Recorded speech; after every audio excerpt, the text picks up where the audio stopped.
Have you ever really stopped to think about intelligence agencies? I mean, does the image they project, the sort of public face, actually line up with what goes on behind closed doors? What's the actual cost of all that secrecy? It's a deep question, isn't it? About hidden truths and power. Exactly. And that brings us to today's topic. Tim Weiner's really influential and, pretty controversial book, Legacy of Ashes, The History of the CIA. Now, just so you know, you are experiencing a unique two-voice AI conversation powered by Google's NotebookLM for deeper, more dynamic book analysis. And this kind of in-depth look is what we aim for over on our YouTube channel, Mindful Moments. Right. Mindful Moments offers AI-driven analysis of books and ideas, all designed to get you thinking, to inspire a bit of reflection and rational thought. So let's talk about the author. Tim Weiner, he's a Pulitzer Prize winner, a longtime investigative journalist, especially known for his work on national security, the CIA. Yes, his reporting for the New York Times gives him serious credibility. He spent years digging into this stuff. And the timing of the book's publication is key, too. You mentioned that, 2007. Absolutely. Think about it, that's post 9/11, deep into the war on terror.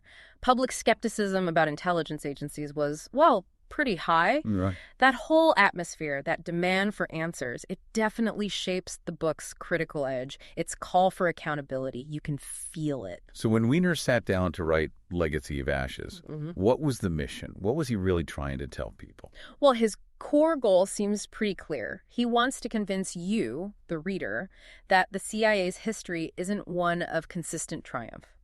Far from it. More failure than success. That's the argument. He paints a picture dominated by significant failures, incompetence, serious institutional flaws. He's directly challenging that myth of the CIA as this, infallible world-beating agency. And showing the consequences of those failures. Exactly. Highlighting the real-world impact of organizational secrecy, of major blunders on actual U.S. national security. It's a stark reassessment. Okay, let's unpack how he builds that argument. His approach, it's impressive. You mentioned his background. Right. The investigative journalist background is crucial. And he bases the book on, over 50,000 documents? Yeah. Hundreds of interviews? That's meticulous. It really is. That sheer volume of research positions him as this determined outsider trying to pierce the veil to get past the CIA's own narrative. But writing about a secret organization... Yeah. That must come with huge challenges. Oh, definitely. You have to acknowledge the constraints Weiner faced. How much evidence is really available? Documents are often incomplete, redacted, or maybe just don't exist for certain operations. And you're dealing with an organization that historically has used disinformation. Myth-making is part of the game sometimes. Precisely. So it begs the question, how do you write a definitive history of something so deliberately hidden? Can you ever truly capture the full picture? And that leads into some of the criticism, doesn't it? That maybe his focus becomes too narrow. Exactly. Some critics argue that his relentless focus on the failures, while based on evidence, makes the tone less impartial than, say, a purely academic history might be. Suggesting selectivity. Yeah. Maybe even bias. That's the critique, yeah. That the overwhelming emphasis on failure might overshadow successes or complexities, leading to questions about objectivity and whether the selection of evidence serves a predetermined argument. Okay, let's shift gears slightly. How does he make this history, feel important? How does he connect with the reader emotionally? It's not just dates and operations. No, it's not dry at all. He's very skilled at bringing the human cost into focus.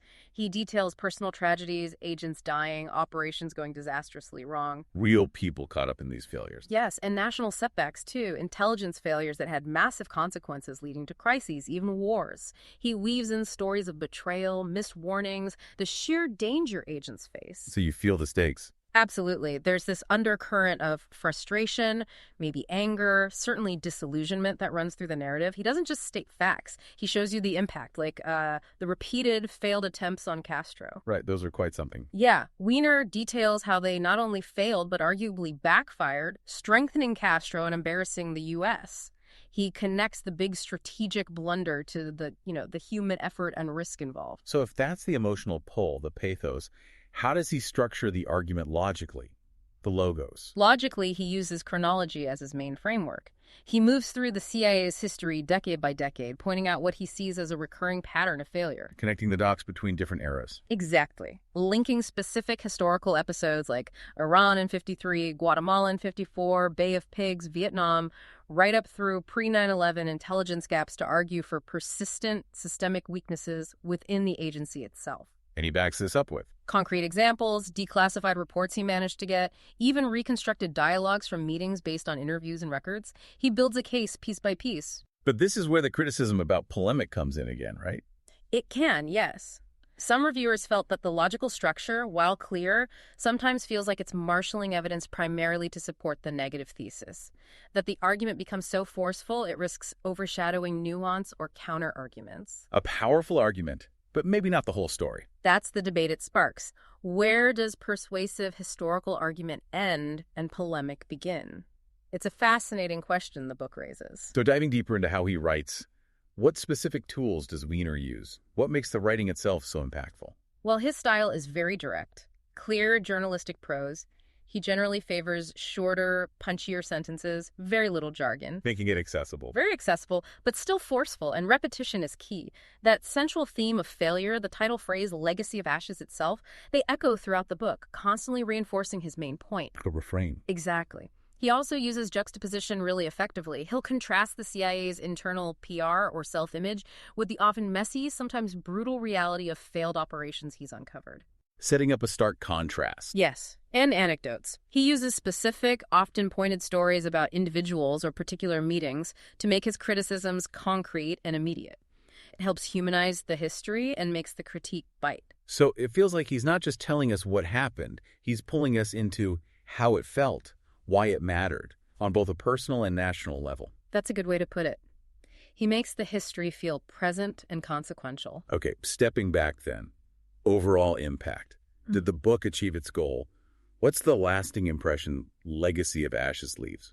I think you'd have to say it was highly effective in achieving Weiner's aim. It powerfully conveys the argument that the CIA's culture and structure led to repeated, serious errors and, critically, a failure to learn from them. It definitely shifted the conversation around the agency. Absolutely. The sheer weight of his documentation, the clarity of the writing, the often shocking revelations, it resonated hugely with the public and policymakers.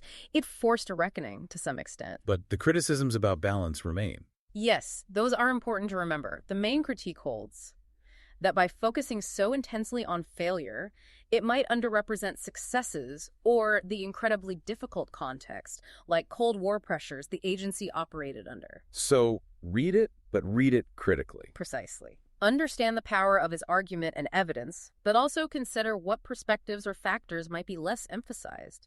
It's a selective lens, albeit a meticulously researched one. Okay, so to kind of wrap this part up, Tim Weiner, using deep research and specific rhetorical strategies, building credibility, hitting emotional notes, structuring a chronological case based on failure, delivers a really potent critical history in Legacy of Ashes. It's a book that compels a reevaluation of the CIA's track record and the challenges of accountability, even as it sparks debate about its own fairness and completeness. And thinking about this book, thinking about how Weiner crafts his argument, it really underscores the importance of critical thinking, doesn't it? Absolutely. It pushes us to consider how history gets written, whose narrative dominates, and why questioning powerful institutions, especially secret ones, is so vital. Remember, analyses like the one you just heard are what we explore on Mindful Moments and through our other podcasts. We try to help you make sense of complex material and encourage rational thought. So it leaves you with a question, perhaps. What does a book like Legacy of Ashes teach us, not just about the CIA, but about the fundamental challenge of holding any powerful, secretive institution accountable? How do we ensure transparency? It's a crucial question. We definitely encourage you to subscribe to our channels for more discussions like this. If you found this valuable, share it with others. And consider grabbing a copy of Legacy of Ashes. Check the link in our description to grapple with Weiner's arguments yourself. And as always, keep thinking critically about the information and narratives you encounter every day.